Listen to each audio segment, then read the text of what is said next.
Hey, so previously, we replicated and remade Uma Musume, but with dinosaurs. But I still feel like something's missing from the game, which is UI animation. So I found out that I could animate UI using a Unity package called DOTween. So what DOTween is basically is an external tool in Unity. You install it, it detects any existing UI in the project, and you get their animation, as long as you know how to code their language. That's right, I have to code in order to have this animation working.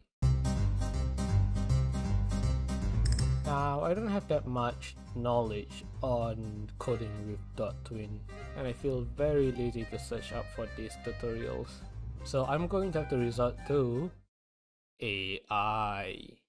Now, I'm not just going to copy and paste the whole entire script from AI into my script. That'll be just insane. I'll probably look at the changes that AI tells me to do and make the changes myself. So let's start with the most obvious ones that we see. So when you launch a game, obviously the first thing you'll see are buttons. But when you hover or interact with them, they'll have different kind of animations depending on what kind of game you're playing. And using DOTween, we can use different kind of animations onto the buttons. But I've decided that I have a specific kind of animation in mind. So my idea right now in my head is that I want the buttons to have a specific kind of popping up animation, and when I click onto them, they'll play an audio. So let's start integrating the DOTween codes into our existing UI script. Now, before we start, we need to add a specific engine in the code in order for the package to work. There we go. So how we're gonna do this is by adding tween to our functions. So I've made the attributes buttons here, as well as the other necessary tweenings that I need to do for the buttons. Main key point here right now is that when I hover over a button, it plays the animation, and when I clear the hover, it plays the kill tween and returns to the original state. And now to see if it works. I mean, it kind of is. Screw it, it's good enough. Let's go on to the next one. So now what we're gonna add is sound effects for our buttons. We're gonna need 3 sound effects, one for hovering, one for clicking, and the other one just for an extra audio, just in case we need an audio in it. Why that many sounds? Because the more sounds the button has, the more it stimulates my mind. Where was I? Right, sounds. So I'm going to create a play one shot in my pointer down subcolumn, so the audio should be playing once I hit the buttons. Alright, now that's working, let's work on... Alright, for the outlines I'm not gonna do anything so fancy.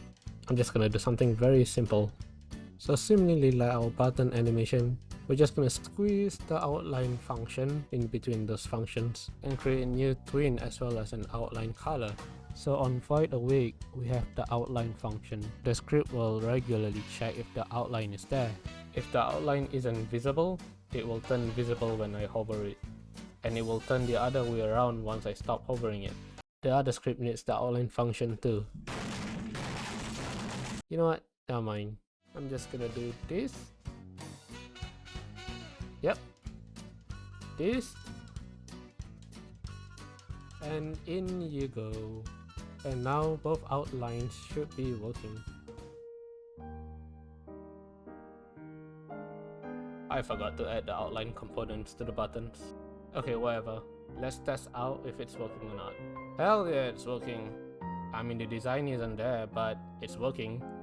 A couple more tests and we'll be moving on to... Right now in our game, we have 3 UIs.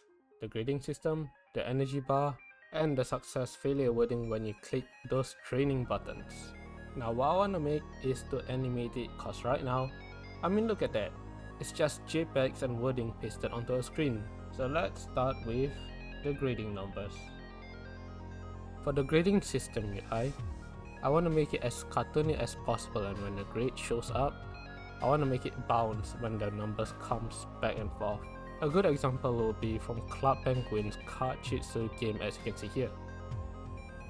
So let's start editing the script for the grading system. This script holds the grade text and value text for the grading numbers. I'll be adding the killing twin sequence here, as well as adding the twinning animation for the UI here. Let's move on to the energy bar. So right now, the energy bar just changes position of the bar by using the Unity slider. I was thinking of giving the bar an animation similarly to how a game has a health bar that drops down whenever they lose health. So let's start cracking at it. So here we have our slider properties with the energy bar. And over here, we'll add a twinning animation for the energy bar. So we have 3 different kind of animation into it. The value thin, the punch feedback, and the flashing of the bar. Alright, moment of truth. Let's test it out and see if it works.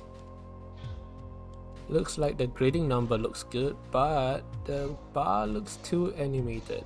But I'll do for now. Next up is the message display. What we have now in our message display is just plain old text. You click the button and the text just appears. Now what I want to do for the message display is for it to have a typewriting animation. This time I need to use AI because typewriting animation requires a bit of setup. I told the AI to help me make a typewriter animation for the text box, as well as give me an audio function to it whenever a keyword is being pressed. So in this script, I'll be adding in the typing speed as well as the typing parameter. Every of the typing script that I'll be adding will be under this type full text function. Now one of the functions is that it'll type out the whole text and make it invisible, and this is where the typing magic happens. So it will be typing out the letters one by one from the set text while playing the typing audio itself. Now that we're done adjusting the script, let's check the results. And it's moving too fast. Great. Just great. The text box literally disappears before I could finish reading the whole thing. I think we need a speed parameter in the script so that the text just doesn't disappear when we're reading the text. And this is where the typing speed comes in handy. 30 should be enough, right?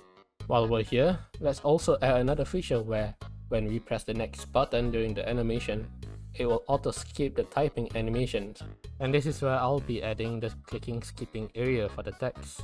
Now how this works is that in the update loop, it'll check if the click area has been clicked. If it's clicked, it will skip, otherwise it won't skip. I'm just hoping that this will work. Perfect!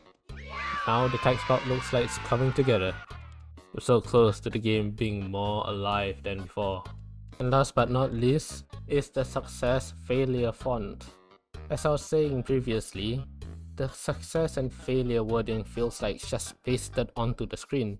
And I have the idea of animating it so that it doesn't feel so iffy. And since this is under the same script, I'll just be adding it underneath all of typewriting section. And in the display status result function, where the success and failure status shows up, I'm going to add in the animation twin into them. So if it's a success, it'll play the success function, playing the success animation. Otherwise, the failure stats will be shown and will play the failure animation. Alright, I've changed the script and let's hope that it works.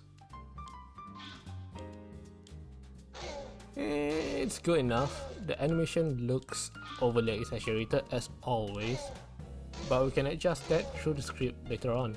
I hope you guys enjoyed this journey with me and I'll see you guys around. Take care.